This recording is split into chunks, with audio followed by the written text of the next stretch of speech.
সমাবেশ থেকে আমি শুধু একটাই মাত্র সরকারকে বলে দিতে চাই, 72 ঘন্টার ভিতরে আমার ভাই রইসুদ্দিনের খুনের যদি বিচার না হয় আপনাদের অবস্থা খারাপ হয়ে যাবে। প্রিয় হাজিরিন, আমি লম্বা কোনো বক্তব্য দিতে চাই না। আপনারা জানেন আমাদের বাংলাদেশ ইসলামী ছাত্র সেনা কেন আজকে চট্টগ্রামের প্রেস ক্লাবের সামনে হাজির হয়েছে।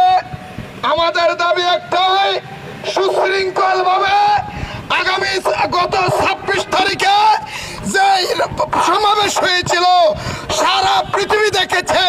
সুশৃঙ্খল সমাবেশের সুফল দেখে যে সমস্ত ইহুদি নাসারার দালাল সহ্য করতে পারে নাই, তারা আমাদের ছাত্র সেনার কর্মী, ছাত্র সেনার ব্যক্তি মৌলানা রইসুদ্দিনকে খুন করেছেন।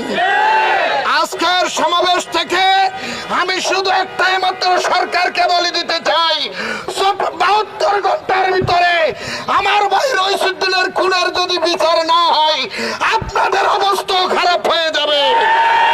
বাংলাদেশের মানুষ 17 বছরের সরকারকে ধ্বংস করে দিতে, পতন করে দিতে মাত্র 9 দিন সময় নিয়েছে।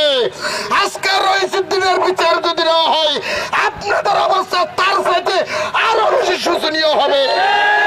বাংলার জমিন থেকে আজকে যারা বৈষম্যের নাম দিয়ে বৈষম্যের পাহাড় গড়েছেন, মানুষের রক্ত শুষে গতিতে বসে মানুষের জানমালের নিরাপত্তা না দিয়ে হত্যা করতেছেন, আপনারা এমন সময় আসবে লুঙ্গি নিয়ে আপনারা পালাতে পারবেন না।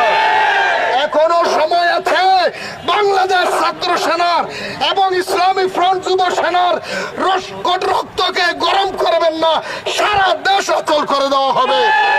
মাত্র 72 ঘন্টা আপনাদেরকে আলটিমেটাম দিলাম। 72 ঘন্টার ভিতরে আমার ভাই রইসুদ্দিনের খুনের যদি বদলা না হয় বাংলার জমিন আরেকটা কারবালা হবে। আপনারা দেখেছেন ইনশাআল্লাহ ছাত্র সেনা ইসলামী ফ্রন্ট তারা উশৃঙ্খল না, তারা সুশৃঙ্খল। তারা কার উপর আঘাত করে না, তাদের উপর আঘাত করলে তাদেরকে ছাড়েও না। শেষ পর্যন্ত আমার কথাই ঠাই ইনশাআল্লাহ।